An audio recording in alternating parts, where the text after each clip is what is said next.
Hi and welcome to Crime Time UK. Today we're going to look at the case of Lars Mittank, who's been missing since the 8th of July 2014. Mittank was born on the 9th of February 1986 in Berlin, Germany and grew up in Itzehoe his entire life.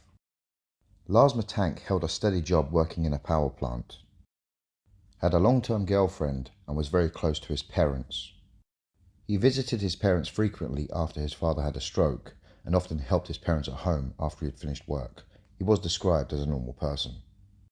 On the 30th of June 2014, Mittank and 5 of his friends travelled to Varna, Bulgaria. The group visited Golden Sands, which is a seaside resort just outside Varna.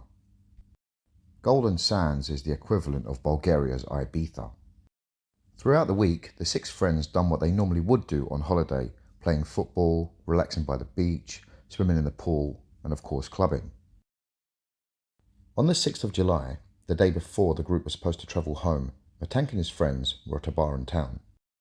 He got into a disagreement with other German nationals over football. Mittank was a fan of Werder Bremen, and the other German nationals were fans of Bayern Munich.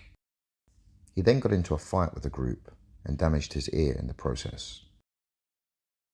He then told his friends that he was leaving and he would meet them back at the hotel later in the evening. When his friends arrived back at the hotel later in the evening, Lars was nowhere to be seen and did not arrive back at the hotel until the following morning. He claimed that he had been beaten up by 4 men who had been hired from the men he had a disagreement with the previous evening. The fight had resulted in Mittank suffering an injured jaw and a ruptured eardrum. He went to see the doctor, who advised him not to fly due to the injury. He was then prescribed the antibiotic cefprozil. Side effects can include nausea, vomiting, diarrhea, stomach pain and dizziness. On the 7th of July, one of Mittank's friends offered to stay behind in Varna with him, but Mittank rejected this offer and the rest of his friends boarded a flight back to Germany. Since it was the high season, Mittank struggled to find a hotel in the same area he and his friends had been staying at, so instead booked a cheap hotel named the Hotel Color. Hotel Color was based in a more run-down area and was very unfamiliar to Lars Mittank. While at the hotel, Mittank was making frantic calls to his mother Sandra, and in a whisper he told her that people were trying to kill him and rob him and to cancel all his credit cards. CCTV in the hotel recorded him pacing up and down the halls, looking out of windows and hiding in an elevator. At 1 a.m. he left the hotel and then returned just under an hour later, and no one knows exactly what he did within that 1 hour. The following morning he called his mother again, telling her that the people pursuing him were getting closer. When arriving at Varna Airport, he texted his mother to say that he had arrived at the airport and that he was on his way to consult with the airport doctor. He met with Dr. Kosta Kostov, who would later describe Lars's behaviour as nervous and erratic. According to Kostov, he told Mittank that he was fine and could return home.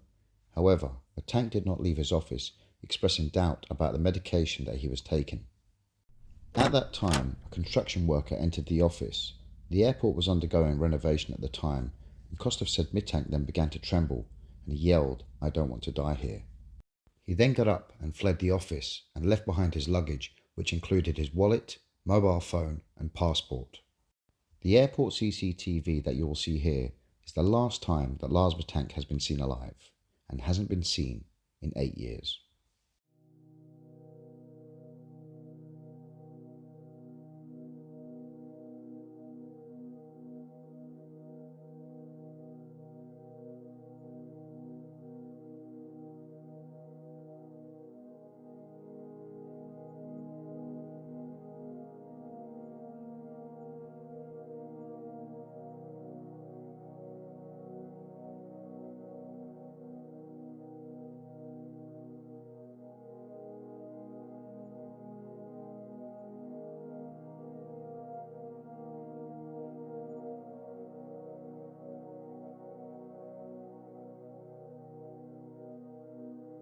Although there's been many unconfirmed sightings of Lars, there's been no concrete evidence of anyone finding him or meeting him.